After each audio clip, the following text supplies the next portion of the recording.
నమస్తే welcome to 99 TV నేను Priyanka. Gas cylinder వాడే ప్రతి కుటుంబం తెలుసుకోవాల్సిన కొత్త నిబంధనలేంటి? కొత్త కనెక్షన్ నుంచి బుకింగ్ వరకు ఇకపై ఏం మారబోతోంది?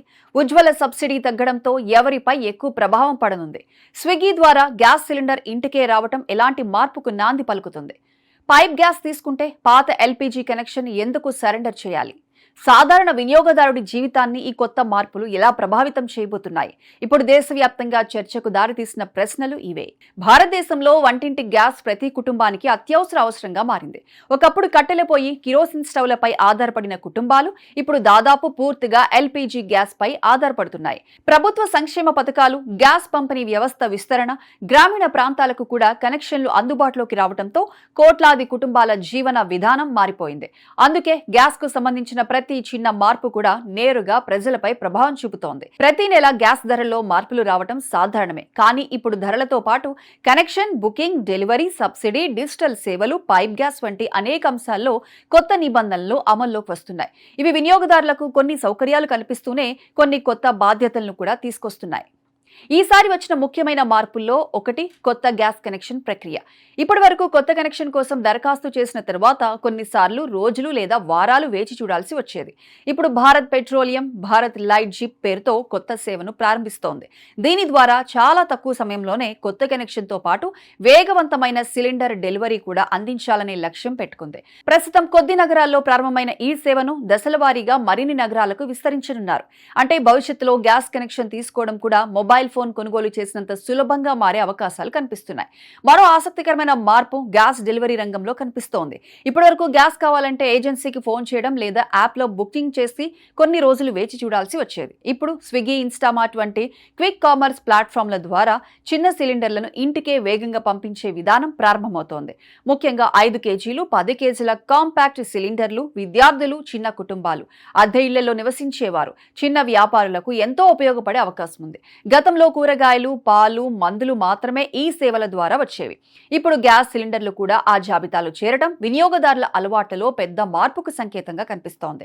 అయితే మరోవైపు ఉజ్వల పథకం లబ్ధిదారులకు మాత్రం ఈసారి అంత మంచి వార్త లేదు. ఇప్పటి వరకు సంవత్సరానికి ఎక్కువ సంఖ్యలో సిలిండర్లపై అందుతున్న సబ్సిడీని ఇప్పుడు కేవలం 4 సిలిండర్లకే పరిమితం చేయడం గ్రామీణ, ఆర్థికంగా బలహీన కుటుంబాలపై ప్రభావం చూపే అవకాశం ఉంది. ప్రభుత్వం సబ్సిడీ భారం తగ్గించుకోవడానికి ఈ నిర్ణయం తీసుకున్నప్పటికీ ఎక్కువగా గ్యాస్ వినియోగించే కుటుంబాలకు అదనపు ఖర్చు పెరిగే అవకాశం ఉంది. ఇదే సమయంలో సాధారణ గృహ వినియోగదారులకు మాత్రం ఒక ఊరట కూడా ఉంది. 14.2 కేజీల వంటింటి గ్యాస్ సిలిండర్ ధరను ప్రస్తుతం పెంచలేదు. ఇటీవల అంతర్జాతీయ ఇంధన ధరల్లో హెచ్చుతగ్గులు కనిపిస్తున్నప్పటికీ గృహ వినియోగదారులపై అదనపు భారం పడకుండా పాత ధరలని కొనసాగించడం కొంత ఉపశమనం కలిగించే అంశంగా చెప్పవచ్చు. కమర్షియల్ గ్యాస్ సిలిండర్ల విషయంలో మాత్రం మరో మార్పు కనిపించింది. హోటళ్లు, రెస్టారెంట్లు, టీ దుకాణాలు, చిన్న ఆహార వ్యాపారాలు ఉపయోగించే 19 కేజీల సిలిండర్ల ధరలను తగ్గించడం వ్యాపారులకు ఊరటనిచ్చే నిర్ణయంగా భావిస్తున్నారు. ఇంధన వ్యయం తగ్గితే కొన్ని రంగాల్లో నిర్వహణ ఖర్చు తగ్గే అవకాశం ఉంటుంది. అయితే ఆ ప్రయోజనం వినియోగదారులకు ఎంతవరకు చేరుతుందో ఆయా వ్యాపారాల నిర్ణయాలపై ఆధారపడి ఉంటుంది. ఇప్పుడు ఎక్కువగా చర్చ జరుగుతున్న మరో అంశం పైప్ గ్యాస్. నగరాల్లో పైప్ ద్వారా ఇంటికే గ్యాస్ సరఫరా చేసే వ్యవస్థ వేగంగా విస్తరిస్తోంది. ఈ నేపథ్యంలో పైప్ గ్యాస్ కనెక్షన్ తీసుకున్న తర్వాత పాత ఎల్పీజీ కనెక్షన్ ను 30 రోజుల్లోపు సరెండర్ చేయాలనే నిబంధనకు ప్రాధాన్యం పెరిగింది. ఒకే ఇంటికి 2 విధాలుగా ప్రభుత్వ ఆధారిత గ్యాస్ సౌకర్యాలు కొనసాగకుండా ఉండాలనే ఉద్దేశంతో ఈ నిర్ణయం తీసుకున్నట్లు కనిపిస్తోంది. అయితే భవిష్యత్తులో పైప్ గ్యాస్ సౌకర్యం లేని ప్రాంతానికి మారితే మళ్లీ ఎల్పీజీ కనెక్షన్ తీసుకునే అవకాశం కూడా కల్పించడం వినియోగదారులకు ఉపయోగపడే అంశమే. డిజిటల్ విధానాలపై కూడా ప్రభుత్వం మరింత దృష్టి పెడుతోంది. గ్యాస్ బుకింగ్లను ఆన్లైన్లోనే ప్రోత్సహించడం, డెలివరీ సమయంలో ఓటీపీ తప్పనిసరి చేయడం, వినియోగదారుడి గుర్తింపును నిర్ధారించడం వంటి చర్యలు పారదర్శకతను పెంచడమే కాదు, అక్రమ వినియోగాన్ని తగ్గించడానికి కూడా ఉపయోగపడతాయని అధికారులు భావిస్తున్నారు. ముఖ్యంగా డెలివరీ సమయంలో ఓటీపీ తప్పనిసరి చేయడం వల్ల సిలిండర్ నిజమైన వినియోగదారుడికే అందిందని నిర్ధారించవచ్చు. అలాగే సిలిండర్ బుకింగ్ల మధ్య ఉండే లాక్ ఇన్ పీరియడ్ ను కొనసాగించడం కూడా గమనించాల్సిన అంశం.